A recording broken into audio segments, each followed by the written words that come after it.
భారత ప్రజాస్వామ్యంలో పోలీసు వ్యవస్థ అనేది కేవలం లాఠీ యూనిఫామ్ కాదు. అది రాజ్యాంగానికి కట్టుబడి పనిచేయాల్సిన సంస్థ.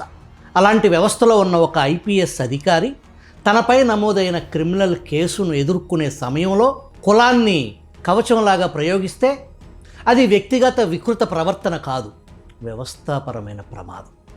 ఐపీఎస్ సునీల్ నాయక్ సోషల్ మీడియాలో స్పందించిన తీరు భారతీయ పరిపాలనకు అసౌకర్యమైన ఒక ప్రశ్నను విసురుతుంది.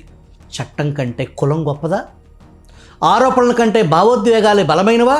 కేసు సారాంశం మర్చిపోయినట్టు నటించిన సునీల్ నాయక్ నాటి నరసాపురం పార్లమెంటు సభ్యుడు రఘురామకృష్ణరాజును తన పుట్టినరోజున తెలంగాణలో అరెస్టు చేయటం, ఏపీకి బలవంతంగా తరలించడం, కస్టోడియల్ హింసకు గురి చేయటం, ఈ ఘటనపై క్రిమినల్ కేసు నమోదైంది.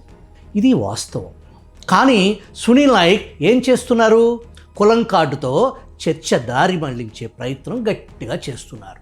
సునీల్ నాయక్కు అండగా సాక్షి పత్రిక, వైసీపీ పార్టీ రంగంలోకి దిగింది. సునీల్ నాయక్ సొంతూరు పల్నాడు జిల్లా వినుకొండ నియోజకవర్గం బొల్లాపల్లి మండలం లాలీపురం తండా.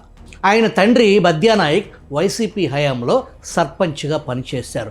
ప్రస్తుతం వైసీపీలోనే కొనసాగుతున్నారు. వైసీపీతో సునీల్ నాయక్ బంధం ఎంత దృఢమైందో అర్థమైంది కదా.